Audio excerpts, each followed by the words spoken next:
Alam ko na naghahanap ka ngayon ng pagkakakitaan. Malamang isa kang OFW o empleyado na nawalan ng trabaho dala ng panahong ito. Pero bago ang lahat, alam niyo ba na simula nung tumama ang pandemya sa ating bansa, ay marami talagang negosyong naapektuhan, nalugi at nagsara na nagresulta sa pagkawala ng trabaho sa marami sa ating mga kababayan. Ngunit, merong mga negosyo na malakas kahit sa gitna ng panahon ng pandemya, gaya ng mga health and wellness, na dahil sa kalusugan ay dinagsa ng ating mga kababayan. At pagkain din na bumubusog sa ating katawan.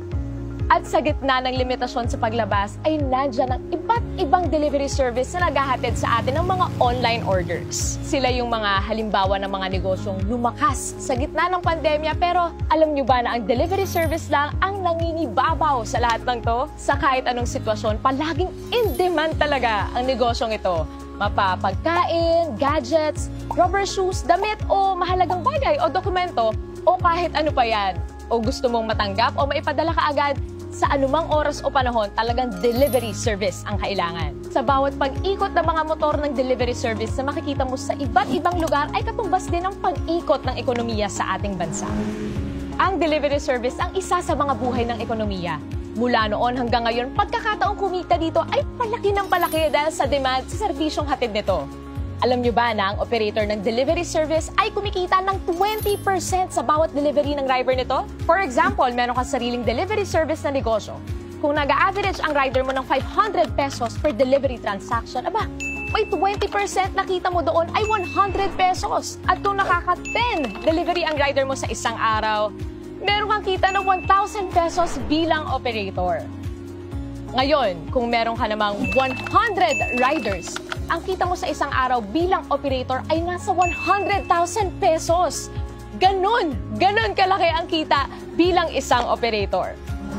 Paano nga ba maging isang operator at magkaroon ng sariling delivery service na negosyo? Hindi biro ang magtayo ng isang delivery service na negosyo. Unang-una, kailangan mo ng malaking kapital na mahigit 30 million para iset up ang opisina at maghanap ng mga empleyado para sa operations nito.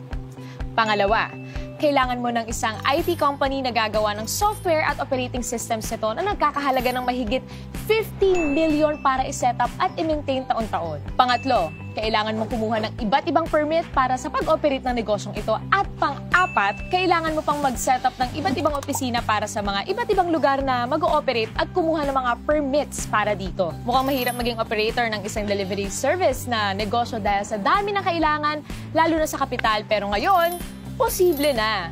Worry no more dahil nandito na ang isang delivery service company na pwede kang maging online franchise operator.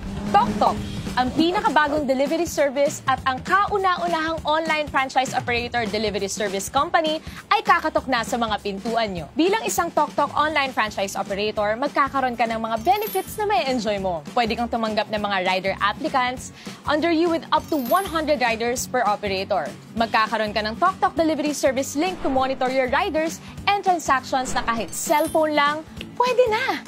Kumita ng 7% sa lahat ng delivery transactions ng mga riders mo. At pwede ka rin magkaroon ng pagkakataong kumita ng hanggang 30 to 60,000 pesos. Kada buwan yan, take note, at nasa bahay ka lang. At pwede ka na rin maging online franchise operator anywhere in the Philippines na hindi mo na kinakailangan mag-set up ng kanya-kanyang opisina sa iba't ibang lugar. Nasa bahay ka lang, pwede na. Magkano naman ang kapital na kailangan para maging isang TokTok online franchise operator? Unlike sa mga traditional delivery service, dito sa TokTok, ang pangarap mong maging isang delivery service operator ay posible na. Hindi mo kailangan maghanap ng malaking opisina. Hindi mo kailangan maghanap ng mga empleyado. Hindi mo rin kailangan gumastos para sa IT system at software. Basta may cellphone at internet ka, pwede na! And the best part, hindi mo kailangan ng malaking kapital, hindi mo kailangan ng 30 million, 20 million, 5 million, or kahit 500,000 pesos. Pero what if, sa halagang 288,000, pwede ka na mag-operate ng sarili mong TokTok online delivery service? Mas okay, di ba?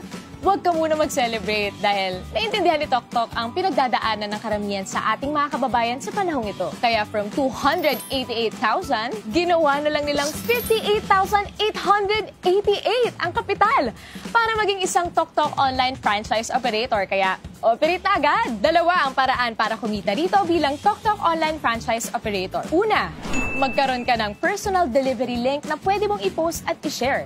At kapag meron kang kaibigan na nag-book gamit ang iyong personal delivery link, ay 3% ang pwede mong kitain. For example, meron kang average na 150 bookings sa isang araw at nag-average ka ng 150 pesos kada isang booking. Pwede kang kumita ng as much as 20,000 pesos per month nang nasa bahay ka lang sa tuwing may gagamit ng iyong personal delivery link. At ikalawa, pwede kang kumita ng 7% bilang isang TokTok Online Franchise Operator mula sa delivery ng iyong mga rider. Pero hindi pa tayo nagtatapos dyan. Kapag decided ka na nasubukan ang negosyong ito, nandito ang TokTok para makatulong sa inyong lahat. For a limited time only, pwede ka nang maging isang TokTok Online Franchise Operator for a special and limited promo price na 16,888! All in na yan! Wow na wow talaga! Tandaan, promo lang to at kung gusto mong simulan ang negosyong ito para sa mga iba na nakaka-excite na impormasyon, kontakin mo lang ang taong nagpakilala sa'yo ng negosyong ito.